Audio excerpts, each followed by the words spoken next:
ਸਤਿ ਸ਼੍ਰੀ ਅਕਾਲ ਜੀ। ਮੈਂ ਅਧਿਆਪਕ ਤੁਹਾਡਾ ਸਵਾਗਤ ਕਰਦਾ ਹਾਂ ਮੇਰੇ ਇਸ YouTube ਚੈਨਲ 'ਤੇ। ਅੱਜ ਅਸੀਂ ਕਰਨ ਜਾ ਰਹੇ ਹਾਂ ਲੈਕਚਰ ਨੰਬਰ 3 ਲਿਮਿਟ ਦਾ। ਚੈਪਟਰ ਸਾਡਾ ਚੱਲ ਰਿਹਾ ਹੈ ਲਿਮਿਟ ਐਂਡ ਕੰਟੀਨਿਊਟੀ। ਅਸੀਂ ਕੈਲਕੂਲਸ ਜਿਹੜਾ ਸਟਾਰਟ ਕਰ ਦਿੱਤਾ ਸੀ, ਅੱਜ ਸਾਡਾ 3rd ਲੈਕਚਰ ਹੈ। ਲੈਕਚਰ 1 ਦੇ ਵਿੱਚ ਅਸੀਂ ਬੇਸਿਕ ਇੰਟਰੋਡਕਸ਼ਨ ਪੜ੍ਹਿਆ ਸੀ ਅਤੇ ਲੈਕਚਰ 2 ਦੀ ਗੱਲ ਕਰੀਏ ਅਸੀਂ ਥੋੜ੍ਹਾ ਜਿਹਾ ਰਿਵਾਈਜ਼ ਕਰ ਲੈਂਦੇ ਹਾਂ। ਲੈਕਚਰ 2 ਦੇ ਵਿੱਚ ਅਸੀਂ 2 ਰੂਲ ਪੜ੍ਹੇ ਸੀ। ਰੂਲ 1 ਕੀ ਸੀ ਕਿ ਅਗਰ ਸਾਡੇ ਕੋਲ ਕਿਸੇ ਫੰਕਸ਼ਨ ਦੀ ਲਿਮਿਟ ਫਾਈਂਡ ਆਊਟ ਕਰਨੀ ਹੈ ਤਾਂ ਅਸੀਂ ਸਭ ਤੋਂ ਪਹਿਲਾਂ ਦੇਖਾਂਗੇ ਵੀ ਸਾਡਾ ਫੰਕਸ਼ਨ ਜੋ ਹੈ ਉਹ ਕਿਤੇ ਗ੍ਰੇਟੈਸਟ ਇੰਟੀਜਰ ਫੰਕਸ਼ਨ ਤਾਂ ਨਹੀਂ, ਮੋਡੂਲਸ ਫੰਕਸ਼ਨ ਤਾਂ ਨਹੀਂ, ਜਾਂ ਫਿਰ ਬ੍ਰੇਕਾ ਫੰਕਸ਼ਨ ਤਾਂ ਨਹੀਂ। ਜੇ ਇਹਨਾਂ ਤਿੰਨਾਂ ਦੇ ਵਿੱਚੋਂ ਕੋਈ ਵੀ ਫੰਕਸ਼ਨ ਹੈ ਸਾਡੇ ਕੋਲ ਅਤੇ ਉਹਦੀ ਲਿਮਿਟ ਪਤਾ ਕਰਨੀ ਹੈ ਤਾਂ ਅਸੀਂ ਸਭ ਤੋਂ ਪਹਿਲਾਂ ਕੀ ਕਰਦੇ ਹਾਂ, ਲੈਫਟ ਹੈਂਡ ਲਿਮਿਟ ਅਤੇ right hand limit find out ਕਰਦੇ ਹਾਂ। ਅਸੀਂ ਕਿਸੇ ਵੀ ਤਰ੍ਹਾਂ ਦਾ ਉੱਤੇ ਸ਼ਾਰਟਕਟ ਜਾਂ ਕੋਈ ਵੀ ਪ੍ਰੋਪਰਟੀ ਯੂਜ਼ ਨਹੀਂ ਕਰਦੇ। ਅਸੀਂ ਜਿਹੜਾ ਹੈ ਪ੍ਰੋਪਰ ਮੈਥਡ ਯੂਜ਼ ਕਰਾਂਗੇ। Left hand limit find out ਕਰਾਂਗੇ, ਫਿਰ right hand limit find out ਕਰਾਂਗੇ। ਫਿਰ ਅਸੀਂ ਦੇਖਾਂਗੇ ਕਿ ਅਗਰ ਦੋਨੇ ਜਿਹੜੀ ਲੈਫਟ ਹੈਂਡ ਲਿਮਿਟ ਅਤੇ ਰਾਈਟ ਹੈਂਡ ਲਿਮਿਟ ਬਰਾਬਰ ਨੇ ਤਾਂ ਅਸੀਂ ਕਹਾਂਗੇ ਲਿਮਿਟ ਜਿਹੜੀ ਹੈ ਐਗਜ਼ਿਸਟ ਕਰੇਗੀ। ਰੂਲ ਨੰਬਰ 2 ਪੜ੍ਹਿਆ ਸੀ ਅਸੀਂ ਕਿ ਜੇ ਸਾਡੇ ਕੋਲ ਅਦਰ ਟਾਈਪ ਆਫ ਫੰਕਸ਼ਨਸ ਹੋਣ, ਗ੍ਰੇਟੈਸਟ ਇੰਟੀਜਰ ਫੰਕਸ਼ਨ ਤੋਂ, ਮੋਡੂਲਸ ਤੋਂ, ਜਾਂ ਫਿਰ ਬ੍ਰੇਕਅਪ ਜੋ ਫੰਕਸ਼ਨ ਹੈ ਉਸ ਤੋਂ ਇਲਾਵਾ ਸਾਡੇ ਕੋਲ ਅਗਰ ਕੋਈ ਹੋਰ ਫੰਕਸ਼ਨ ਹੋਵੇ ਤਾਂ ਅਸੀਂ ਉਹਦੇ ਵਿੱਚ ਸਟੈਪ 1 ਕਿਹਾ ਸੀ ਵੀ ਐਕਸ ਦੀ ਜਗ੍ਹਾ 'ਤੇ ਜਿਹੜੀ ਏ ਹੈ ਉਹ ਪੁੱਟ ਕਰ ਦਿਉ। ਅਸੀਂ ਐਕਸ ਅਤੇ ਏ ਦੀ ਗੱਲ ਕੀਤੀ ਹੈ। ਏ ਕੀ ਆਪਣੇ ਕੋਲ ਉਹ ਪੁਆਇੰਟ ਜਿੱਥੇ ਐਕਸ ਪਹੁੰਚਣਾ ਚਾਹੁੰਦਾ ਹੈਗਾ, ਉਹ ਪੁਆਇੰਟ ਜਿੱਥੇ ਐਕਸ ਪਹੁੰਚਣਾ ਚਾਹੁੰਦਾ ਹੈ ਅਪਰੋਚ ਕਰ ਰਿਹਾ ਏ ਨੂੰ। ਇਹ ਕੁਝ ਵੀ ਹੋ ਸਕਦਾ ਨਾ, ਕੋਈ ਵੀ ਨੰਬਰ ਹੋ ਸਕਦਾ, ਅਸੀਂ ਇਹ ਵੀ ਡਿਸਕਸ ਕੀਤਾ। ਉਸ ਤੋਂ ਉਸ ਤੋਂ ਬਾਅਦ ਅਸੀਂ ਜੇ ਦੇਖਿਆ ਕਿ ਅਗਰ ਐਕਸ ਦੀ ਜਗ੍ਹਾ 'ਤੇ ਏ ਪੁੱਟ ਕਰ ਦਾਂਗੇ ਤਾਂ ਸਾਡਾ ਫੰਕਸ਼ਨ ਜੋ ਹੈ ਐਫ ਐਕਸ ਉਹ ਕੀ ਬਣ ਜਾਏਗਾ, ਐਫ ਏ ਬਣ ਜਾਏਗਾ, ਕਿਉਂਕਿ ਐਕਸ ਜਿਹੜਾ ਹੈ ਉਹ ਆਪਣੇ ਕੋਲ ਫੰਕਸ਼ਨ ਨੂੰ ਡਾਇਰੈਕਟਲੀ ਜਿਹੜਾ ਹੈ ਕੀ ਕਰਦਾ, ਇਫੈਕਟ ਕਰਦਾ ਹੈ ਨਾ। ਤਾਂ ਉਸ ਤੋਂ ਬਾਅਦ ਜਦੋਂ ਅਸੀਂ ਐਫ ਏ ਫਾਈਂਡ ਆਊਟ ਕਰ ਲਾਂਗੇ ਤਾਂ ਸਾਡੇ ਕੋਲ 2 ਕੇਸ ਬਣਦੇ ਨੇ। ਫਸਟ ਕੇਸ ਬਣਦਾ ਹੈ ਜਿਸ ਦੇ ਵਿੱਚ ਸਾਡਾ ਐਫ ਏ ਜੋ ਹੈ ਉਹ ਯੂਨੀਕ ਵੈਲਿਊ ਆਊਗੀ ਜਾਂ ਫਿਰ ਫਾਈਨਾਈਟ। ਇੱਕ ਗੱਲ ਹੋਰ, ਜਿਹੜੀ ਸਾਡੇ ਕੋਲ ਐਫ ਏ ਹੈ ਇਹ ਆਪਣੇ ਕੋਲ ਫੰਕਸ਼ਨ ਦੀ ਕੀ ਹੈ, ਵੈਲਿਊ ਹੈ, ਠੀਕ ਹੈ ਜੀ। ਅਤੇ ਜਦੋਂ ਅਸੀਂ ਫਾਈਂਡ ਆਊਟ ਕਰਦੇ ਹਾਂ ਲਿਮਿਟ, ਹੈ ਨਾ, ਇਸ ਤਰ੍ਹਾਂ limit f of x approaches to a, ਇੱਥੇ ਸਾਡੇ ਕੋਲ ਲਿਮਿਟ ਦੀ ਵੈਲਿਊ ਆਉਂਦੀ ਹੈ। ਫੰਕਸ਼ਨ ਦੀ ਵੈਲਿਊ ਅਤੇ ਲਿਮਿਟ ਇਹ ਦੋਨੇ ਡਿਫਰੈਂਟ ਕੰਸੈਪਟ ਨੇ। ਇਹਨਾਂ ਬਾਰੇ ਵੀ ਅਗਲੀ ਲੈਕਚਰ ਦੇ ਵਿੱਚ ਡਿਸਕਸ ਕਰਾਂਗੇ। ਤਾਂ ਕੇਸ 1 ਦੇ ਵਿੱਚ ਅਸੀਂ ਕਿਹਾ ਵੀ ਜੇ ਸਾਡੇ ਕੋਲ ਫੰਕਸ਼ਨ ਦੀ ਵੈਲਿਊ ਜਿਸ ਨੂੰ ਅਸੀਂ ਐਫ ਏ ਕਿਹਾ ਅਗਰ ਉਹ ਯੂਨੀਕ ਆਉਂਦੀ ਹੈ, ਮਤਲਬ ਫਿਕਸਡ ਆਉਂਦੀ ਹੈ ਅਤੇ ਫਾਈਨਾਈਟ ਆਉਂਦੀ ਹੈ ਤਾਂ ਅਸੀਂ ਕਹਾਂਗੇ ਲਿਮਿਟ ਐਗਜ਼ਿਸਟ ਕਰੂਗੀ। ਅਤੇ ਜਿਹੜੀ ਲਿਮਿਟ ਹੈ ਉਹਦੀ ਵੈਲਿਊ ਬਰਾਬਰ ਹੋਊਗੀ ਫੰਕਸ਼ਨ ਦੇ ਵੈਲਿਊ ਦੇ ਬਰਾਬਰ, ਹੈ ਨਾ। ਫੰਕਸ਼ਨ ਦੀ ਜਿਹੜੀ ਲਿਮਿਟ ਹੈ ਉਹਦੀ ਵੈਲਿਊ ਬਰਾਬਰ ਹੋਊਗੀ ਫੰਕਸ਼ਨ ਦੀ ਵੈਲਿਊ ਦੇ ਇਕੁਅਲ ਹੋਊਗੀ। ਹੁਣ ਗੱਲ ਕਰੀਏ ਅਗਰ ਕੇਸ 2 ਦੀ। ਕੇਸ 2 ਦੇ ਵਿੱਚ ਅਗਰ ਕਹਿੰਦਾ ਤੁਹਾਡੇ ਕੋਲ ਇਨਡਿਟਰਮੀਨੈਂਟ ਫਾਰਮ ਹੈ। ਹੁਣ ਆਪਾਂ ਇੱਥੇ ਐਗਜ਼ਾਮਪਲ ਲਿੱਤੀ ਸੀ limit x approaches to infinity sine x, ਹੈ ਨਾ, ਇਹਦੀ ਐਗਜ਼ਾਮਪਲ ਲਿੱਤੀ ਸੀ।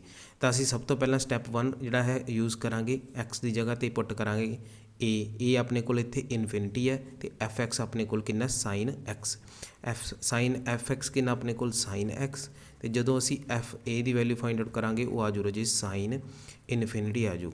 ਹੁਣ ਅਗਰ ਗੱਲ ਕਰੀਏ ਸਾਈਨ ਇਨਫਿਨਿਟੀ, ਇਹ ਇੱਕ ਆਪਣੇ ਕੋਲ ਫਾਈਨਾਈਟ ਵੈਲਿਊ ਹੈ। ਅਗਰ ਤੁਸੀਂ ਦੇਖੋ ਕਿ ਸਾਈਨ ਦੀ ਵੈਲਿਊ ਜਿਹੜੀ ਹੈ, ਐਂਗਲ ਕੁਛ ਵੀ ਹੋਵੇ ਰਾਜੇ, ਇਨਫਿਨਿਟੀ ਹੋਵੇ, ਕੁਝ ਵੀ ਹੋਵੇ, ਲੇਕਿਨ ਸਾਈਨ ਜਿਹੜਾ ਹੈ ਉਹ ਲਾਈ ਕਰਦਾ ਹੈ -1 ਅਤੇ 1 ਦੇ ਵਿੱਚ। ਤਾਂ ਇਹ ਆਪਣੇ ਕੋਲ ਫਾਈਨਾਈਟ ਵੈਲਿਊ ਹੈ। ਸਾਈਨ ਇਨਫਿਨਿਟੀ ਨਹੀਂ ਹੁੰਦਾ, ਮੈਂ ਲਾਸਟ ਲੈਕਚਰ ਦੇ ਵਿੱਚ ਵੀ ਦੱਸਿਆ ਸੀ।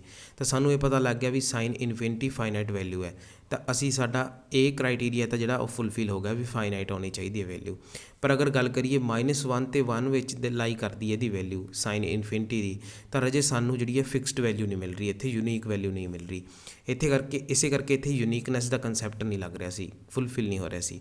ਅਸੀਂ ਕਿਹਾ ਵੀ ਜਿਹੜੀ ਲਿਮਿਟ ਹੈ sign X approaches to infinity, ਇਹ ਆਪਣੇ ਕੋਲ ਐਗਜ਼ਿਸਟ ਨਹੀਂ ਕਰੂਗੀ ਕਿਉਂਕਿ ਇਹਦੀ ਵੈਲਿਊ ਯੂਨੀਕ ਨਹੀਂ ਆ ਰਹੀ ਸਾਡੇ ਕੋਲ। ਇਸ ਤੋਂ ਬਾਅਦ ਸਾਡੇ ਕੋਲ ਆਇਆ ਸੀ ਕੰਸੈਪਟ ਇਨਡਿਟਰਮੀਨੈਂਟ ਦਾ। ਇਨਡਿਟਰਮੀਨੈਂਟ ਦਾ ਮਤਲਬ ਹੈ ਜਿਹਦਾ ਅੰਦਾਜ਼ਾ ਨਹੀਂ ਲਗਾਇਆ ਜਾ ਸਕਦਾ।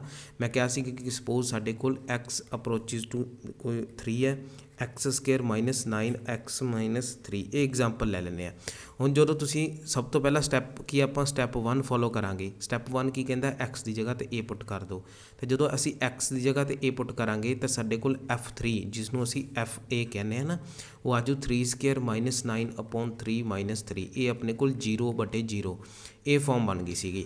ਹੁਣ ਤੁਹਾਡੇ ਵਿੱਚੋਂ ਕੁਝ ਬੱਚੇ ਸੋਚ ਰਹੇ ਹੋਣੇ ਵੀ ਸਰ 0/0 ਫੋਰਮ ਤਾਂ 0 ਹੀ ਹੁੰਦਾ ਆਨਸਰ। ਨਹੀਂ ਜੀ, ਗਲਤ ਹੈ। ਕਿਉਂਕਿ ਸਾਨੂੰ ਪਤਾ ਹੈ ਕਿ ਅਗਰ ਕਿਸੇ ਵੀ ਨੰਬਰ ਨੂੰ ਮੰਨ ਲਓ ਸਪੋਜ਼ ਆਪਣੇ ਕੋਲ 2 ਹੈ ਨਾ ਡਿਨੋਮੀਨੇਟਰ ਦੇ ਵਿੱਚ, ਅਤੇ ਨਿਊਮੀਨੇਟਰ 'ਚ ਅਗਰ ਆਪਣੇ ਕੋਲ 0 ਹੈ ਤਾਂ ਆਪਣੇ ਕੋਲ ਆਨਸਰ 0 ਆਉਂਦਾ। ਅਗਰ ਆਪਣੇ ਕੋਲ ਨਿਊਮੀਨੇਟਰ 'ਚ 0 ਹੈ, ਡਿਨੋਮੀਨੇਟਰ 'ਚ ਕੋਈ ਵੀ ਇੰਟੀਜਰ ਹੈ ਤਾਂ ਆਨਸਰ 0 ਹੀ ਆਊਗਾ। ਇਸੇ ਤਰ੍ਹਾਂ ਹੀ ਰਾਜੇ ਜਦੋਂ ਆਪਣੇ ਕੋਲ डिनोमीनेटर ਦੇ ਵਿੱਚ 0 ਹੈ ਤੇ ਨਿਊਮੀਨੇਟਰ ਦੇ ਵਿੱਚ ਕੋਈ ਨੰਬਰ ਹੈ ਤਾਂ ਆਪਣੇ ਕੋਲ ਆਨਸਰ ਇਨਫਿਨਿਟੀ ਆਊ, ਚਾਹੇ 2/0 ਹੋਵੇ ਉਹ ਵੀ ਇਨਫਿਨਿਟੀ ਆਊ। ਹੁਣ ਇੱਕ ਕੇਸ ਤਾਂ ਹੈ ਵੀ ਜਦੋਂ ਆਪਣੇ ਕੋਲ ਨਿਊਮੀਨੇਟਰ ਦੇ ਵਿੱਚ 0 ਹੈ ਤਾਂ ਆਨਸਰ 0 ਆ ਰਿਹਾ। ਇੱਕ ਕੇਸ ਹੈ ਜਦੋਂ ਆਪਣੇ ਕੋਲ ਡਿਨੋਮੀਨੇਟਰ ਦੇ ਵਿੱਚ 0 ਹੈ ਆਨਸਰ ਇਨਫਿਨਿਟੀ ਆ ਰਿਹਾ। ਤਾਂ ਇਸ ਕੇਸ ਦੇ ਦੋ ਆਨਸਰ ਬਣਦੇ ਨੇ, 0 ਤੇ ਇਨਫਿਨਿਟੀ ਵੀ ਬਣ ਰਿਹਾ ਹੈ ਨਾ, ਕੁਝ ਵੀ ਹੋ ਸਕਦਾ। ਤਾਂ ਆਪਣੇ ਕੋਲ ਡਿਟਰਮਾਈਨਡ ਨਹੀਂ ਹੈ ਇਹਨਾਂ ਦੀ ਵੈਲਿਊ, ਇਨਡਿਟਰਮਾਈਨਡ ਹੈ। ਤਾਂ ਇਹਨਾਂ ਇਹ ਕੇਸ ਦੇ ਵਿੱਚ ਜਦੋਂ ਆਪਣੇ ਕੋਲ 0/0 ਫਾਰਮ ਬਣ ਜੇ, ਇਨਫਿਨਿਟੀ ਬਾਈ ਇਨਫਿਨਿਟੀ ਫਾਰਮ ਬਣ ਜੇ, ਜਾਂ ਫਿਰ ਇਨਫਿਨਿਟੀ ਮਲਟੀਪਲਾਈ ਬਾਈ 0 ਫਾਰਮ ਬਣ ਜੇ, ਇਹ ਵੀ ਕਰਾਂਗੇ ਨਾ ਸਾਰਿਆਂ ਦੇ ਫਾਰਮ ਦੇ ਨਾਲ ਰਿਲੇਟਡ ਅਸੀਂ ਕੁਐਸਚਨ ਕਰਾਂਗੇ। ਇਨਫਿਨਿਟੀ ਮਾਈਨਸ ਇਨਫਿਨਿਟੀ ਫਾਰਮ ਬਣ ਜੇ, 0 ਦੀ ਪਾਵਰ ਇਨਫਿਨਿਟੀ, ਇਨਫਿਨਿਟੀ ਦੀ ਪਾਵਰ 0, 1 ਦੀ ਪਾਵਰ ਇਨਫਿਨਿਟੀ, ਇਹ ਸਾਰੀਆਂ ਇਨਡਿਟਰਮੀਨੇਟ ਫਾਰਮ ਨੇ। ਇਨਡਿਟਰਮੀਨੇਟ ਫਾਰਮ ਦੇ ਕੇਸ ਦੇ ਵਿੱਚ ਅਸੀਂ ਜਿਹੜਾ ਹੈ ਰਾਜੇ ਅਸੀਂ ਡਿਫਰੈਂਟ ਮੈਥਡਸ ਅਪਲਾਈ ਕਰਦੇ ਹਾਂ। ਉਹ ਡਿਫਰੈਂਟ ਮੈਥਡਸ ਬਾਰੇ ਇਸ ਵੀਡੀਓ ਦੇ ਵਿੱਚ ਅਸੀਂ ਡਿਸਕਸ ਕਰਾਂਗੇ ਵੀ ਕਿਹੜੇ ਮੈਥਡ ਦੇ ਨਾਲ ਸਭ ਤੋਂ ਸੌਖਾ ਰਹੇਗਾ ਇਸ ਫਾਰਮ ਨੂੰ ਸੋਲਵ ਕਰਨਾ, ਲਿਮਿਟ ਨੂੰ ਕੱਢਣਾ, ਅਤੇ ਕਿਹੜੇ ਮੈਥਡ ਹੋ ਸਕਦੇ ਨੇ, ਸਾਰੇ ਦੇ ਸਾਰੇ ਅਸੀਂ ਡਿਸਕਸ ਕਰਾਂਗੇ। ਤਾਂ ਅਸੀਂ ਮੈਥਡ ਪੜ੍ਹ ਰਹੇ ਸੀ ਜਿਹਦੇ ਨਾਲ ਅਸੀਂ ਇਨਡਿਟਰਮੀਨੇਟ ਫਾਰਮ ਨੂੰ ਸੋਲਵ ਕਰ ਸਕਦੇ ਹਾਂ। ਸਭ ਤੋਂ ਪਹਿਲਾ ਮੈਥਡ ਸਾਡੇ ਕੋਲ ਫੈਕਟਰਾਈਜੇਸ਼ਨ ਮੈਥਡ, ਐਗਜ਼ਾਮਪਲ ਦੇ ਨਾਲ ਸਮਝਦੇ ਰਾਜੇ। ਸਾਡੇ ਕੋਲ ਐਗਜ਼ਾਮਪਲ ਹੈ limit x approaches to 3 x² - 9 divided by x - 3। ਤਾਂ ਅਸੀਂ ਜਦੋਂ ਸਟੈਪ ਰੂਲ ਪੜ੍ਹੇ ਸੀ ਅਤੇ ਰੂਲ ਕਹਿੰਦਾ ਹੈ ਵੀ ਸਭ ਤੋਂ ਪਹਿਲਾਂ ਜਿਹੜਾ ਹੈ ਤੁਸੀਂ x ਦੀ ਜਗ੍ਹਾ 'ਤੇ a ਪੁੱਟ ਕਰ ਦਿਓ, ਕਿਉਂਕਿ ਸਾਡਾ ਜਿਹੜਾ ਫੰਕਸ਼ਨ ਹੈ ਇੱਥੇ fx। ਮੈਂ ਇਹ ਇੱਕ ਵਾਰ ਐਕਸਪਲੇਨ ਕਰ ਰਿਹਾ ਰਾਜੇ, ਜਿਵੇਂ ਮੈਂ ਹੁਣ fx ਲਿਖ ਰਿਹਾ ਅਲੱਗ ਤੋਂ, ਤਾਂ ਨੈਕਸਟ ਟਾਈਮ ਮੈਂ fx ਨਹੀਂ ਲਿਖੂੰਗਾ। ਤੁਹਾਨੂੰ ਫੰਕਸ਼ਨ ਜਦੋਂ ਮੈਂ ਬੋਲੂੰਗਾ ਤਾਂ ਤੁਹਾਡੀ ਨਜ਼ਰ ਸਿੱਧੀ ਇਸ ਜਗ੍ਹਾ 'ਤੇ ਪੈਣੀ ਚਾਹੀਦੀ ਹੈ ਕਿ ਹਾਂ ਫੰਕਸ਼ਨ ਦੀ ਗੱਲ ਹੋ ਰਹੀ ਹੈ। ਤਾਂ ਫੰਕਸ਼ਨ ਸਾਡਾ ਇੱਥੇ ਹੈ x² - 9 ਡਿਵਾਈਡਡ ਬਾਈ x - 3। ਅਤੇ ਜਦੋਂ ਅਸੀਂ fa ਫਾਈਂਡ ਆਊਟ ਕਰਨਾ ਹੈ, ਰੂਲ ਦੇ ਅਕੋਰਡਿੰਗ ਹੀ ਚੱਲਣਾ ਹੈ। ਜਿਹੜੇ ਰੂਲ ਅਸੀਂ ਪੜ੍ਹੇ ਸੀਗੇ ਇਹ ਰੂਲ ਜਿਹੜੇ ਨੇ ਇਹਦੇ ਅਕੋਰਡਿੰਗ ਹੀ ਚੱਲਣਾ ਹੈ। ਰੂਲ 2 ਕਹਿੰਦਾ ਜਦੋਂ ਸਾਡੇ ਕੋਲ ਅਦਰ ਟਾਈਪ ਆਫ ਫੰਕਸ਼ਨ ਹੈ ਤਾਂ ਸਭ ਤੋਂ ਪਹਿਲਾਂ x ਨੂੰ a ਪੁੱਟ ਕਰੋ। ਅਤੇ ਜਦੋਂ ਸਾਡੇ ਕੋਲ ਹੁਣ ਇੱਥੇ ਫੰਕਸ਼ਨ ਨੂੰ ਦੇਖੀਏ ਤਾਂ ਇਹ ਅਦਰ ਟਾਈਪ ਹੈ, ਇਹ ਸਾਡੇ ਕੋਲ GIF ਹੈ ਨਹੀਂ ਗਾ, ਮੋਡੂਲਸ ਹੈ ਨਹੀਂ ਗਾ, ਨਾ ਹੀ ਬ੍ਰੇਕਅਪ ਹੈ, ਇਹ ਅਦਰ ਟਾਈਪ ਆਫ ਫੰਕਸ਼ਨ ਹੈ। ਤਾਂ ਇਹਦੇ ਵਿੱਚ ਸਭ ਤੋਂ ਪਹਿਲਾਂ ਅਸੀਂ x = a ਜਿਹੜਾ ਫੁੱਲਫਿਲ ਕਰਾਂਗੇ, ਪੁੱਟ ਕਰਾਂਗੇ। ਤਾਂ ਇਹ ਰੂਲ 2 ਯੂਜ਼ ਕਰ ਰਹੇ ਹਾਂ ਇੱਥੇ।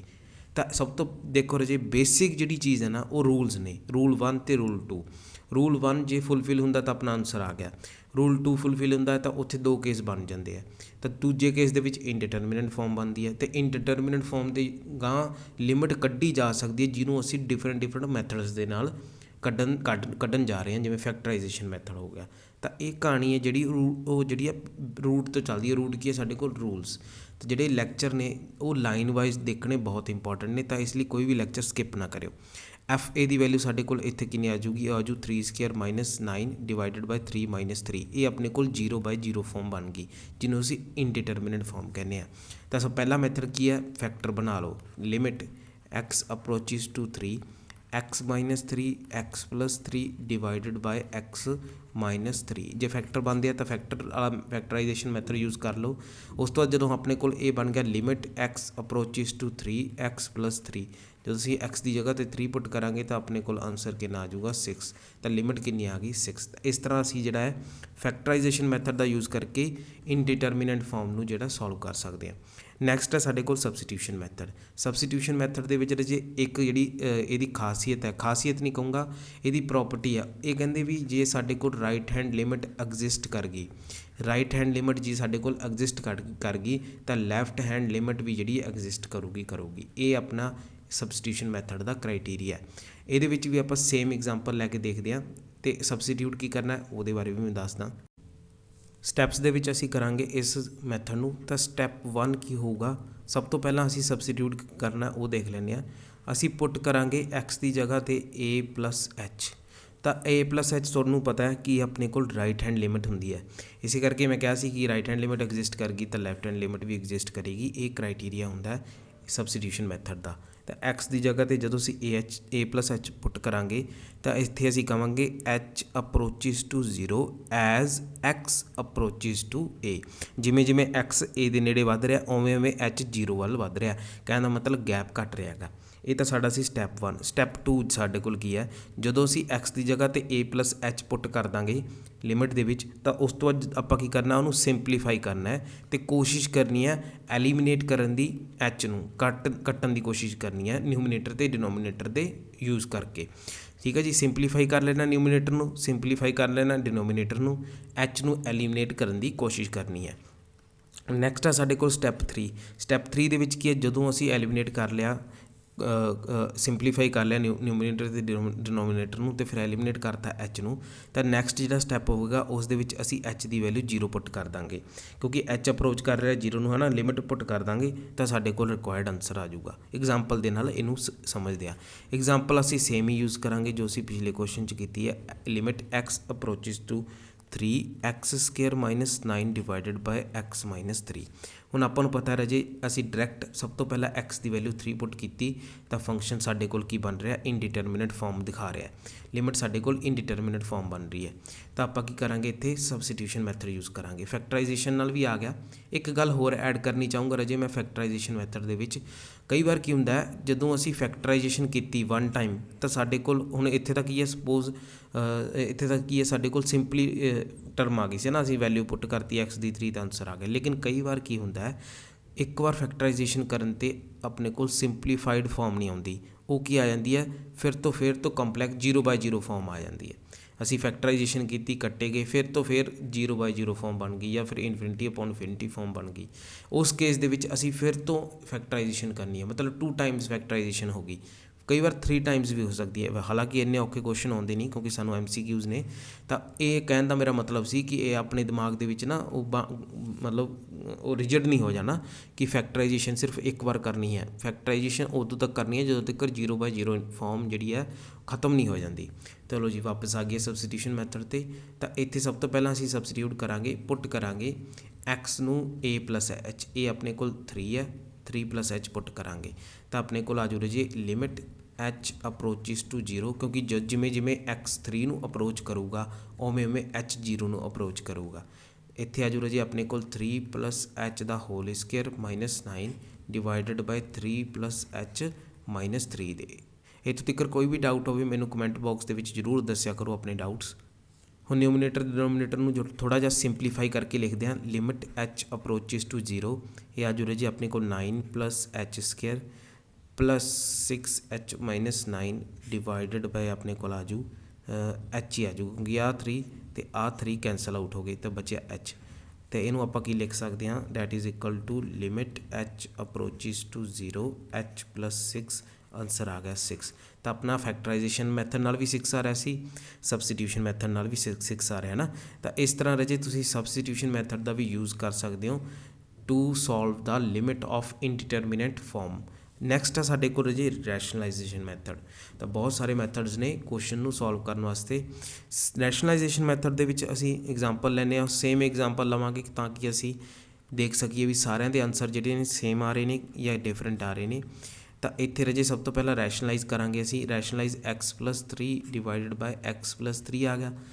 ਰੈਸ਼ਨਲਾਈਜੇਸ਼ਨ ਕਰਨ ਤੋਂ ਬਾਅਦ ਸਾਡੇ ਕੋਲ ਆ ਗਿਆ ਰਾਜੇ ਇਹ ਲਿਮਿਟ x ਅਪਰੋਚਿਸ ਟੂ 3, ਉੱਪਰ ਬਣ ਜੂ x² - 9 x + 3 divided bye x² - 3², ਜਾਂ ਫਿਰ ਆਪਾਂ ਕੀ ਲਿਖ ਸਕਦੇ ਇਹਨੂੰ 9 ਹੀ ਲਿਖ ਸਕਦੇ ਹਾਂ ਨਾ।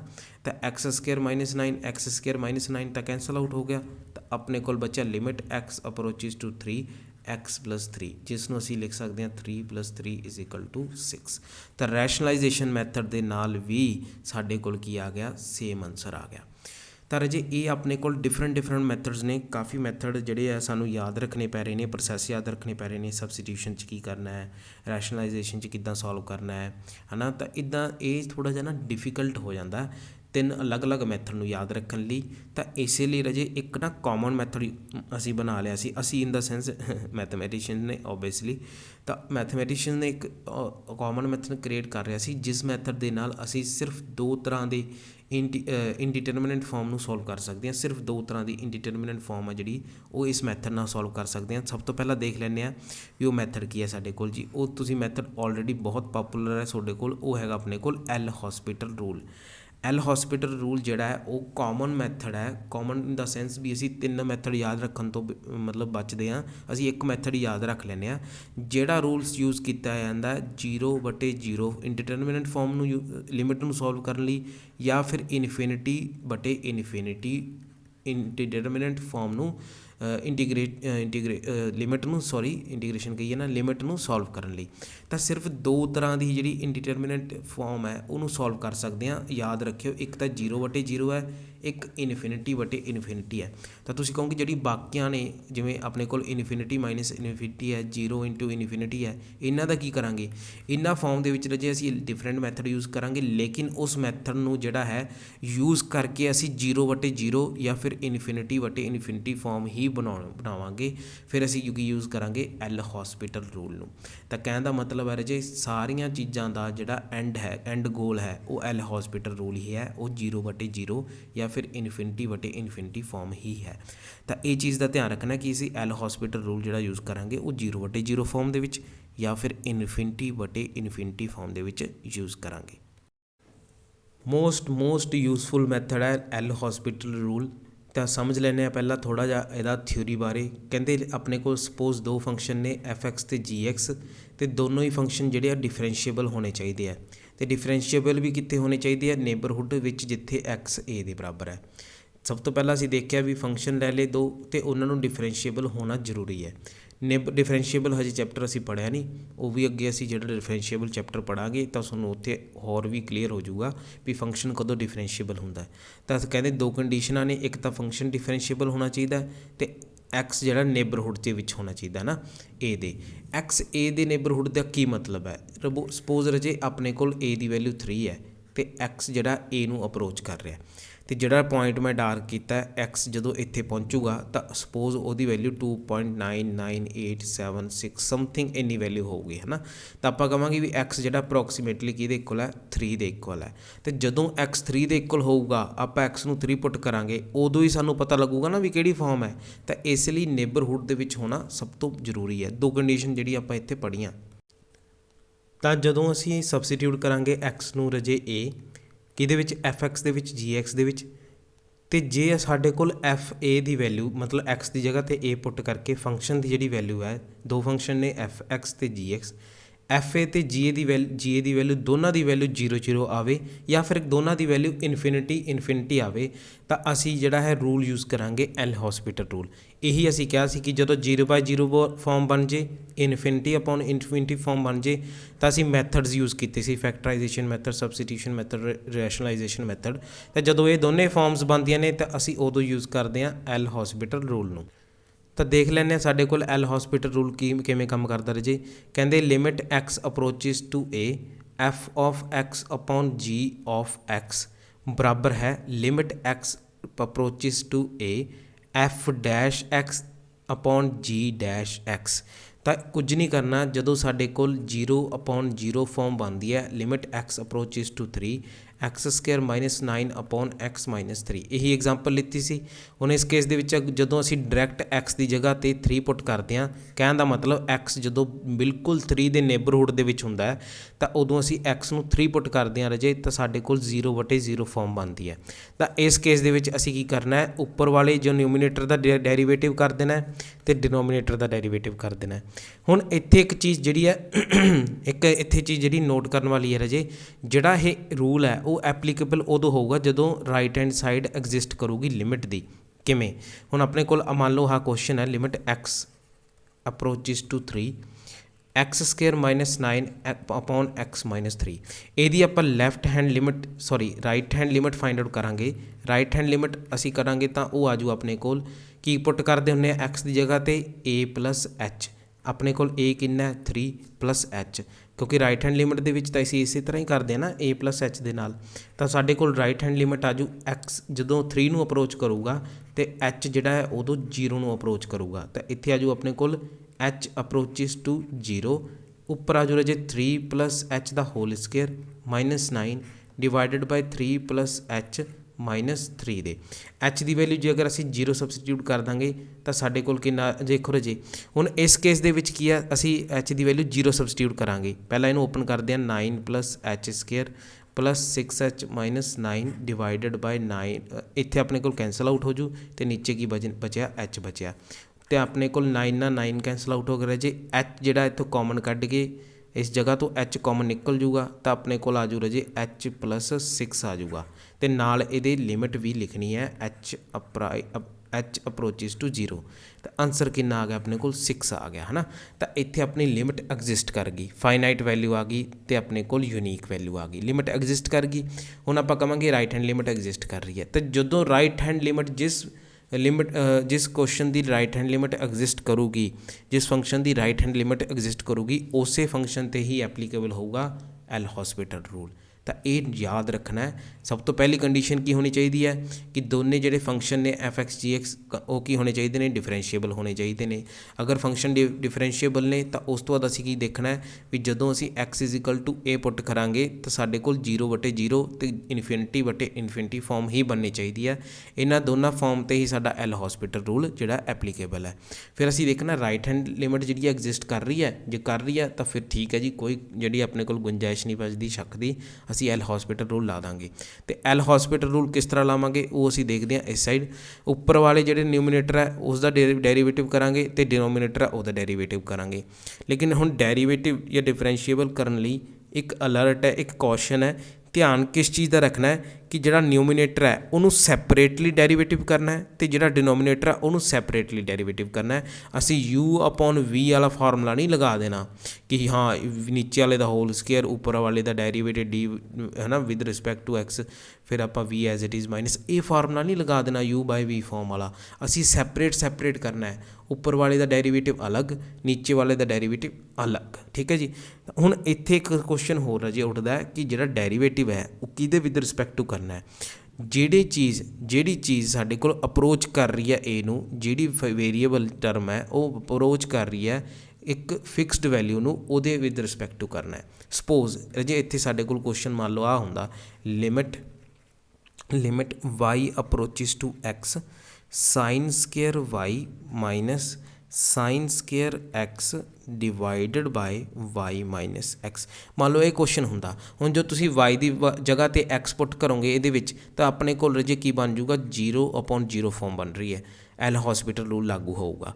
तो जो 0/0 फॉर्म बन रही है तो असीं की करांगे उपर वाले न्यूमिनेटर का डेरीवेटिव करांगे सैपरेटली, डिनोमिनेटर का डेरीवेटिव करांगे सैपरेटली।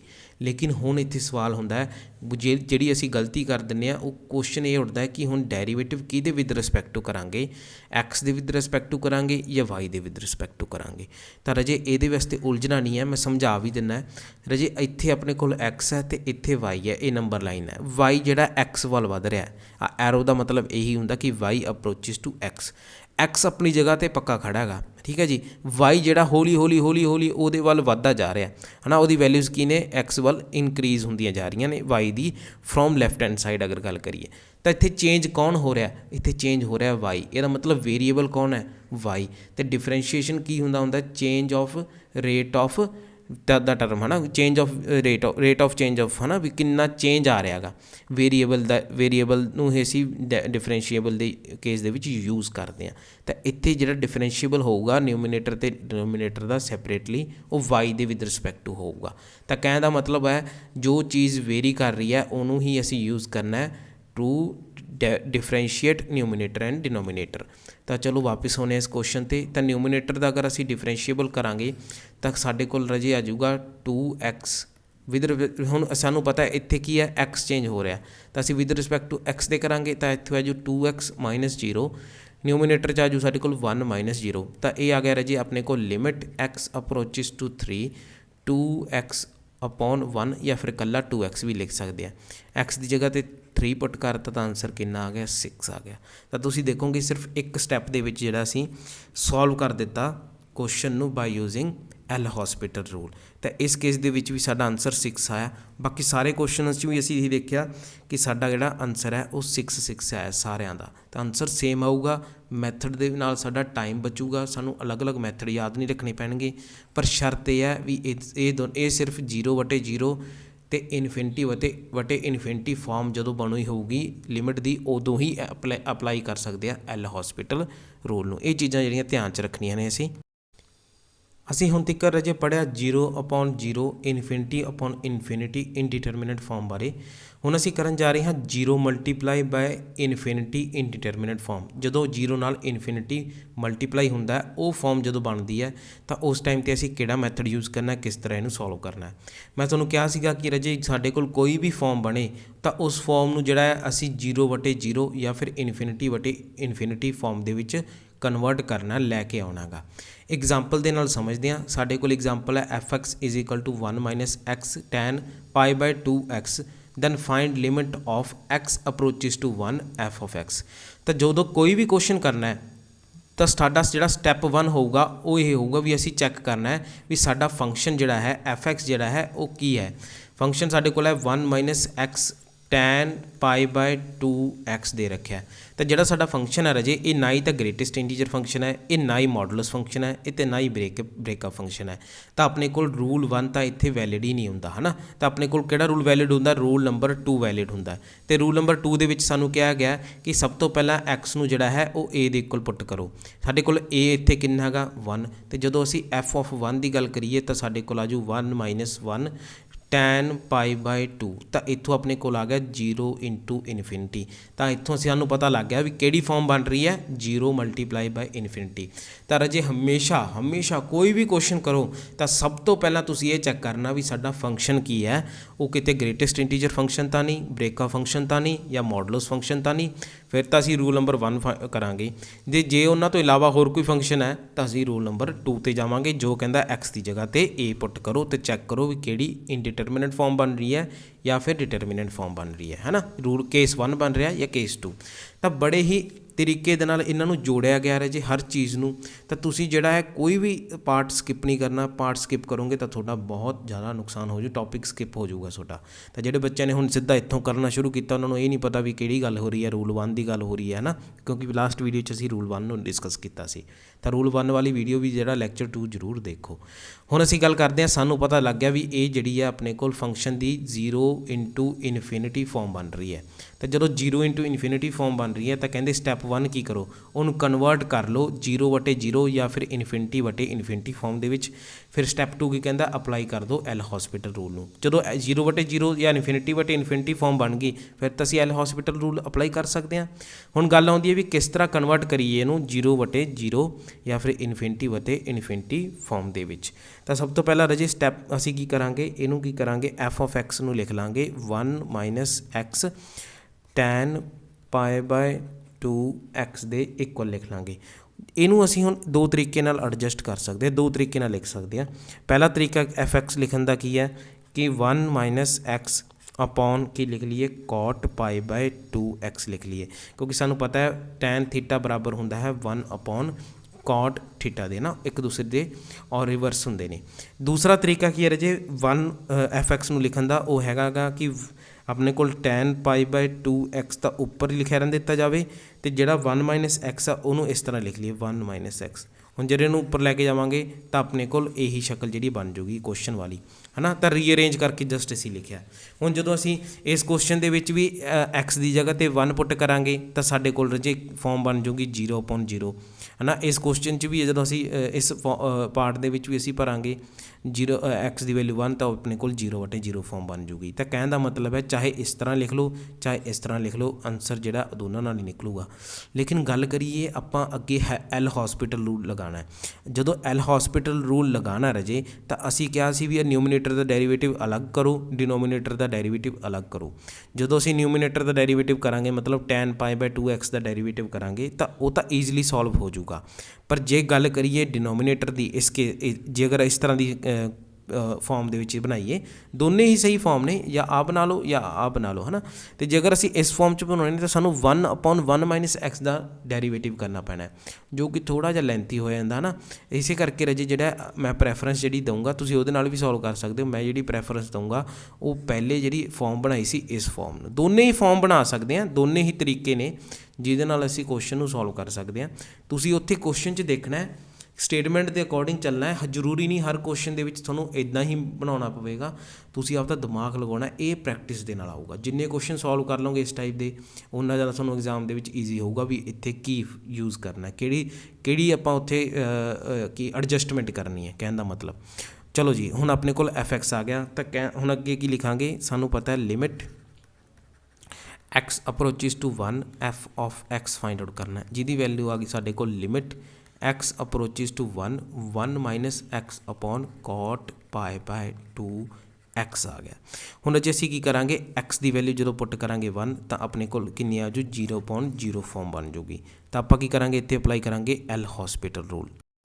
ਤਾਂ ਹੁਣ ਸਾਡੇ ਕੋਲ ਕੁਐਸਚਨ ਜਿਹੜਾ ਰੈਡੀ ਹੋ ਗਿਆ ਐਲ ਹੌਸਪੀਟਲ ਰੂਲ ਲਗਾਉਣ ਲਈ। ਤਾਂ ਅਸੀਂ ਕੀ ਕਰਾਂਗੇ ਰਾਜੇ, ਡਿਫਰੈਂਸ਼ੀਏਟ ਕਰਾਂਗੇ ਨਿਊਮੀਨੇਟਰ ਨੂੰ ਸੈਪਰੇਟਲੀ, ਡਿਨੋਮੀਨੇਟਰ ਨੂੰ ਸੈਪਰੇਟਲੀ। ਤਾਂ ਆਪਣੇ ਕੋਲ ਆ ਜੂ limit x approaches to 1 0 minus 1 divided by cot pi by 2x ਦਾ ਜਿਹੜਾ ਡੈਰੀਵੇਟਿਵ ਹੁੰਦਾ ਰਾਜੇ ਉਹ ਹੁੰਦਾ minus ਕੋਸਿਕੈਂਟ square Bhai by 2x, ਅਤੇ ਪਾਈ ਬਾਈ 2x ਦਾ ਡੈਰੀਵੇਟਿਵ ਆ ਜੂਗਾ ਪਾਈ ਬਾਈ 2 ਆ ਜੂਗਾ। ਨੈਕਸਟ ਸਾਡੇ ਕੋਲ ਇੱਥੇ ਮੈਂ ਚੇਂਜ ਕਰ ਰਿਹਾ ਰਾਜੇ, ਮਾਈਨਸ ਜਿਹੜਾ ਹੈ ਉੱਪਰ -1 ਆ ਜੂਗਾ, ਜਿਹੜਾ ਮਾਈਨਸ ਨੀਚੇ ਕੈਂਸਲ ਹੋ ਜੂ ਤਾਂ ਆਪਣੇ ਕੋਲ ਪੋਜ਼ੀਟਿਵ ਬਣ ਜੂਗਾ। ਹੁਣ ਅਗਰ ਅਸੀਂ ਲਿਮਿਟ ਪੁੱਟ ਕਰ ਦਾਂਗੇ x ਦੀ ਜਗ੍ਹਾ ਪੁੱਟ ਕਰ ਦਾਂਗੇ y, ਤਾਂ ਆਹ ਆਪਣੇ ਕੋਲ ਹਟ ਜੂਗਾ ਅਤੇ ਆ ਜੂਗਾ ਰਾਜੇ x ਵੀ x ਦੀ ਜਗ੍ਹਾ 'ਤੇ ਇੱਥੇ ਕੀ ਪੁੱਟ ਕਰ ਦਾਂਗੇ 1, ਤਾਂ ਆਪਣੇ ਕੋਲ ਕੀ ਆ ਜੂਗਾ 1 ਅਪੋਨ ਕੋਸਿਕੈਂਟ ਸਕੇਅਰ ਪਾਈ ਬਾਈ 2 ਇੰਟੂ ਪਾਈ ਬਾਈ 2 ਦੇ 1 ਅਪੋਨ ਕੋਸਿਕੈਂਟ ਸਕੇਅਰ ਪਾਈ ਬਾਈ 2, 1 ਅਪੋਨ ਕੋਸਿਕੈਂਟ x ਬਰਾਬਰ ਹੁੰਦਾ ਹੈ ਸਾਈਨ x ਦੇ ਇਕੁਅਲ। ਤਾਂ 1 ਅਪੋਨ ਕੋਸਿਕੈਂਟ ਸਕੇਅਰ ਪਾਈ ਬਾਈ 2 ਨੂੰ ਅਸੀਂ ਕੀ ਲਿਖ ਸਕਦੇ ਹਾਂ, ਉਹਨੂੰ ਲਿਖ ਸਕਦੇ ਹਾਂ ਰਾਜੇ, ਇੱਥੇ ਮੈਂ ਲਿਖ ਰਿਹਾ ਸਾਈਨ ਸਕੇਅਰ ਪਾਈ ਬਾਈ 2 ਹੈ ਨਾ, ਅਤੇ ਨਾਲ ਆਪਣੇ ਕੀ ਆ ਜੂਗਾ ਇੰਟੂ 2 ਅਪੋਨ ਪਾਈ, ਕਿਉਂਕਿ ਪਾਈ ਬਾਈ 2 ਨੀਚੇ ਸੀਗਾ 1 ਦੇ, ਇੱਥੇ ਆਪਣੇ ਕੋਲ ਕੋਸਿਕੈਂਟ ਸਕੇਅਰ ਪਾਈ ਬਾਈ 2 ਸੀਗਾ, ਅਤੇ ਪਾਈ ਬਾਈ 2 ਨੀਚੇ ਸੀਗਾ। ਜਦੋਂ ਇਹ ਉੱਪਰ ਜਾਊਗਾ ਤਾਂ ਆਪਣੇ ਕੋਲ 2 ਅਪੋਨ ਪਾਈ ਜਿਹੜਾ ਬਣ ਜੂਗਾ। ਸਾਈਨ ਸਕੇਅਰ ਪਾਈ ਬਾਈ 2, ਸਾਈਨ ਪਾਈ ਬਾਈ 2 ਦੀ ਵੈਲਿਊ 1 ਹੁੰਦੀ ਹੈ, 1 ਦਾ ਸਕੇਅਰ ਆਪਣੇ ਕੋਲ 1 ਆ ਜੂ, ਤਾਂ ਆਨਸਰ ਆ ਜੂ 2 ਅਪੋਨ ਪਾਈ ਆ ਜੂਗਾ। ਤਾਂ ਇੱਥੇ ਆਪਣਾ ਕੀ ਹੋ ਜਾਂਦਾ, ਖਤਮ ਹੋ ਜਾਂਦਾ ਕੁਐਸਚਨ। ਤਾਂ ਬੜੇ ਹੀ ਈਜ਼ੀ ਮੈਥਡ ਦੇ ਨਾਲ ਅਸੀਂ ਜਿੰਨੇ ਵੀ ਕੁਐਸਚਨ ਨੇ, ਜਿੰਨੇ ਵੀ ਇਨਡਿਟਰਮੀਨੈਂਟ ਫਾਰਮ ਨੇ, ਉਹਨਾਂ ਨੂੰ ਸੋਲਵ ਕਰ ਸਕਦੇ ਹਾਂ, ਉਹਨਾਂ ਨੂੰ ਕਨਵਰਟ ਕਰ ਸਕਦੇ ਹਾਂ 0/0 ਜਾਂ ਇਨਫਿਨਿਟੀ ਫਾਰਮ ਦੇ ਵਿੱਚ। ਜਦੋਂ ਆ ਗਏ ਉਸ ਤੋਂ ਬਾਅਦ ਅਸੀਂ ਕੀ ਯੂਜ਼ ਕਰਨਾ ਹੈ, ਐਲ ਹੌਸਪੀਟਲ ਰੂਲ। ਬਾਕੀ ਸਾਰੇ ਵੀ ਟੌਪਿਕਸ ਇਸੇ ਤਰ੍ਹਾਂ ਹੀ ਕਵਰ ਕਰਾਂਗੇ ਰਾਜੇ। ਇਹ ਸੀ ਅੱਜ ਦਾ ਲੈਕਚਰ। ਨੈਕਸਟ ਲੈਕਚਰ ਦੇ ਵਿੱਚ ਅਸੀਂ ਔਰ ਜਿਹੜੇ ਨੇ ਥਿਊਰਮਸ ਦੇਖਾਂਗੇ, ਥਿਊਰਮਸ ਦੇ ਨਾਲ ਕਿਸ ਤਰ੍ਹਾਂ ਸੋਲਵ ਕਰਨਾ ਕੁਐਸਚਨਸ ਨੂੰ, ਸਟੈਂਡਰਡ ਰਿਜ਼ਲਟਸ ਨੇ ਉਹਨਾਂ ਬਾਰੇ ਡਿਸਕਸ ਕਰਾਂਗੇ। ਧੰਨਵਾਦ।